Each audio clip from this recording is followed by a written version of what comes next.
All right, shall we talk about implied terms?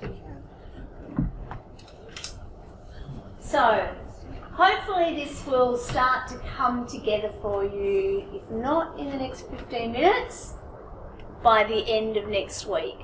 That we do need to think about the express terms, and then we need to identify when there might be implied terms or a need to fill the gaps. So there are some instances where express terms don't deal with the consequences of certain events. And that can be for a whole range of reasons, not the least of which is the parties haven't turned their minds to those events. But if they have turned their minds to those events, and the question becomes, when will the courts fill the gaps and when won't they? So in this topic we're going to talk about the different ways in which terms can be implied under common law. We're going to look at some statutes where terms are implied by operation of statute anyway. In fact, I'm misleading there. We're going to look at one. We're going to look at the Australian consumer law, but we will identify and talk about the potential for other statutes to do the same thing. And there are basically three different types of common law implied terms. Terms that are implied by law, terms that are implied by fact, and terms that are implied by custom.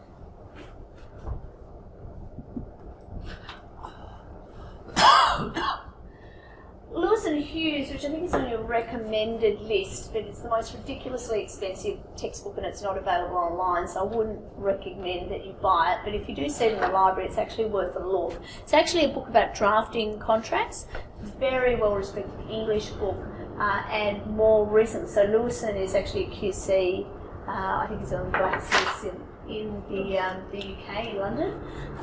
But Hughes is also a QC here, and it came out a couple of years ago, and it's essentially a very detailed book about writing contracts, clause by clause by clause, well worth a look. But the implication of a term into a contract depends on the presumed intention of the parties.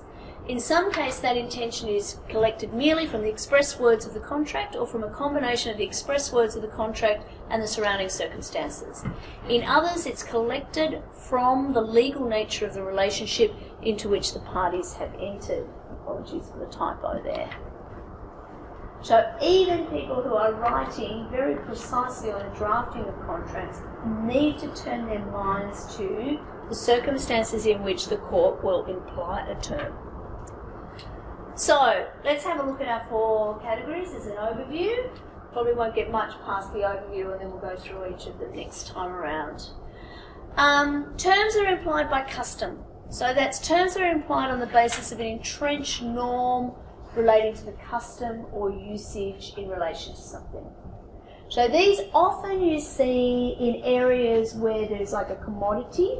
So something that doesn't vary very much in type and quality, and it has a market where people buy and sell on very short-term contracts, or the market operates with the same contracts all the time. So foreign exchange is a really good example of that.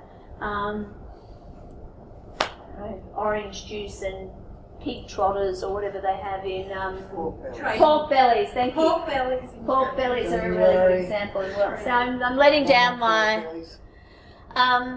But shipping contracts, there's a lot of custom in relation to that because you're talking about multiple jurisdictions. Parties operate in a very similar way all of the time. Terms that are implied by law. When the common law is developed in a particular way to imply a particular term in all contracts or contracts of a certain class, and we'll talk about how they arise shortly. Terms that are implied in fact. So where the facts of a particular case, a term can be implied to give effect to the presumed intentions.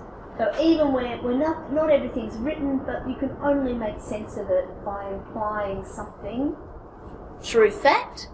And then lastly, from legislation. So we're going to talk about the ACL, but there is a lot of legislation that implies terms into standard contractual arrangements.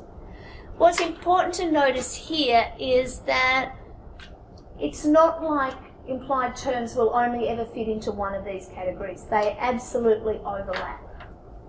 And many of the terms that are implied by the common law are basically codified, for example, in either the Sales of Goods Acts or in the Australian Consumer Law or in the broader Competition and Consumer Law. Byrne and Australian Airlines is a really good example of that. So I'll keep coming back to that case to show a number of different examples. So, some important points about implied terms. Basic rules.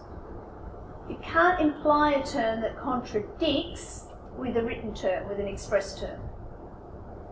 That was, in fact, one of the difficulties with the Hoyts case that we discussed only a few minutes ago. That in order to have that collateral contract, that side contract in relation to the way that the term was exercised, you would need to imply that contract, the terms of that contract, in a way that was inconsistent with the master contract. An implied term will not necessarily be defeated by an entire agreement clause unless it's very specific, and even then, only if the law allows. So a number of the cases that we've seen earlier on tonight, so let's go back to Lestrange and Graucow, it included a provision that said, very broad exclusion clause, said we're not responsible for anything that goes wrong, we don't take on any liability. Now, okay, that's a 1930s case. Got it in my head that it's a 1930s case now. Today, that's not possible to do because the Australian Consumer Law says all products, and let's assume it falls within that range, but it's under $40,000, so it probably does. So I'm going to guess that it's under $40,000. Probably does fit within that consumer range, and you cannot exclude the conditions under the ACL, the statutory guarantees, as they are now. Claims of an implied term are not impeded by the parole evidence rule. So, I'm eating my breakfast. I'm sorry. I'm hoping tomorrow's breakfast. It's really late to be tomorrow's eating breakfast now. Good. Claims of an implied term are not impeded by the parole evidence rule. So, the courts will hear evidence about the implied term. Why is that? Because the combination of we can't have an entire agreement if the implied term needs to be brought in. Okay, I think the first group is